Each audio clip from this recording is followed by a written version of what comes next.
गायत्री सुधा channel में आपका पुनः स्वागत, अभिनंदन। श्रीमद् भगवत गीता 12वां अध्याय, जिसका नाम है भक्ति योग। इस अध्याय की महिमा का वर्णन करें उससे पहले आप चैनल को सब्सक्राइब कर लें, ताकि इस तरह की ज्ञानवर्धक वीडियोस आप तक पहुंचते रहें। हमेशा की तरह मैं अपने व्यूवर्स से निवेदन करूंगी कि गीता के अध्यायों को बार बार सुनें, बार बार पढ़ें। जितनी बार सुनेंगे जीवन श्रेष्ठतम बनता चला जाएगा, क्योंकि गीता में श्री कृष्ण भगवान ने बहुत अच्छा आर्ट ऑफ लिविंग बतलाया है। गीता श्री कृष्ण भगवान के द्वारा मानव जाति को दिया एक अत्यंत विलक्षण अनुपम उपहार व वरदान है। गीता का 12वां अध्याय भक्ति को बढ़ाने वाला है, अत्यधिक शांति प्रदान करने वाला है, तनाव को दूर करने वाला है, व जीवन की सभी उलझनों को सुलझाने वाला है। इसलिए आप वीडियो को अंत तक पूरा देखें व सुने। चलिए प्रारंभ करते हैं। 12वां अध्याय भक्ति योग। अर्जुन बोले, जो अनन्य प्रेमी भक्तजन पूर्वोक्त प्रकार से निरंतर आपके भजन ध्यान में लगे रहकर आप सगुण रूप परमेश्वर को और दूसरे जो केवल अविनाशी सच्चिदानंदघन निराकार ब्रह्मा को ही अति श्रेष्ठ भाव से भजते हैं, उन दोनों प्रकार के उपासकों में अति उत्तम योगवेत्ता कौन है? श्री भगवान बोले, मुझ में मन को एकाग्र करके निरंतर मेरे भजन ध्यान में लगे हुए जो भक्तजन अतिशय श्रेष्ठ श्रद्धा से युक्त होकर मुझ सगुण रूप परमेश्वर को भजते हैं, वे मुझको योगियों में अति उत्तम योगी मान्य हैं। परंतु जो पुरुष इंद्रियों के समुदाय को भली प्रकार वश में करके मन बुद्धि से परे सर्वव्यापी अकथनीय स्वरूप और सदा एक रस रहने वाले नित्य अचल निराकार अविनाशी सच्चिदानंदघन ब्रह्मा को निरंतर एक ही भाव से ध्यान करते हुए भजते हैं, वे संपूर्ण भूतों के हित में रत और सब में समान भाव वाले योगी मुझको ही प्राप्त होते हैं। उन सच्चिदानंदघन निराकार ब्रह्मा में आसक्त चित्त वाले पुरुषों के साधन में परिश्रम विशेष है, क्योंकि देहाभिमानियों के द्वारा अव्यक्त विषयक गति दुख पूर्वक प्राप्त की जाती है।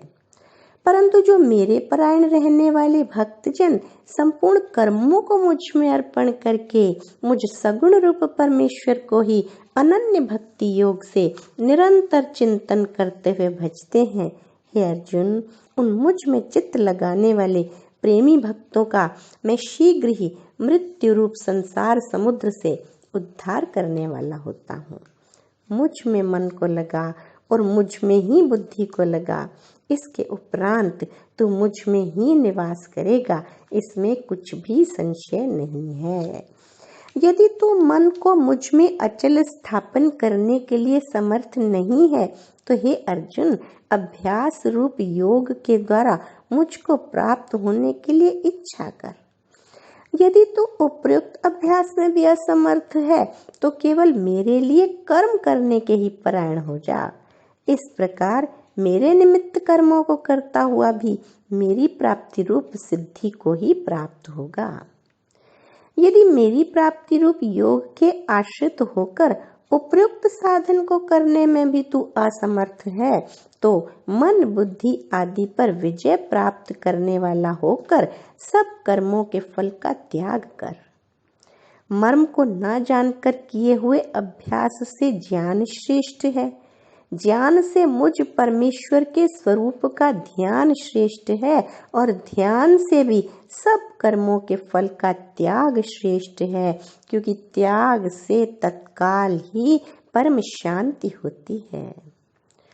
जो पुरुष सब भूतों में द्वेष भाव से रहित, स्वार्थ रहित, सबका प्रेमी और हेतु रहित दयालु है, तथा ममता से रहित, अहंकार से रहित, सुख दुख की प्राप्ति में सम और क्षमावान है, अर्थात अपराध करने वाले को भी अभय देने वाला है, तथा जो योगी निरंतर संतुष्ट है, मन इंद्रियों सहित शरीर को वश में किए हुए है और मुझ में दृढ़ निश्चय वाला है, वह मुझ में अर्पण किए हुए मन बुद्धि वाला मेरा भक्त मुझको प्रिय है। जिससे कोई भी जीव उद्वेग को प्राप्त नहीं होता और जो स्वयं भी किसी जीव से उद्वेग को प्राप्त नहीं होता तथा जो हर्ष, अमर्ष, भय और उद्वेग आदि से रहित है, वह भक्त मुझको प्रिय है। जो पुरुष आकांक्षा से रहित, बाहर भीतर से शुद्ध, चतुर, पक्षपात से रहित और दुखों से छूटा हुआ है, वह सब आरंभों का त्यागी मेरा भक्त मुझको प्रिय है। जो ना कभी हर्षित होता है, ना द्वेष करता है, ना शोक करता है, न कामना करता है तथा जो शुभ और अशुभ संपूर्ण कर्मों का त्यागी है, वह भक्ति युक्त पुरुष मुझको प्रिय है। जो शत्रु मित्र में, मान अपमान में सम है तथा सर्दी गर्मी और सुख दुख आदि द्वंद्वों में सम है और आसक्ति से रहित है। जो निंदा स्तुति को समान समझने वाला है, मननशील है और जिस किसी प्रकार से भी शरीर का निर्वाह होने में सदा ही संतुष्ट है और रहने के स्थान में ममता और आसक्ति से रहित है, वह स्थिर बुद्धि भक्तिमान पुरुष मुझको प्रिय है। परंतु जो श्रद्धा युक्त पुरुष मेरे परायण होकर इस धर्म में अमृत को निष्काम प्रेम भाव से सेवन करते हैं, सुनते हैं, वे भक्त मुझको अतिशय प्रिय हैं।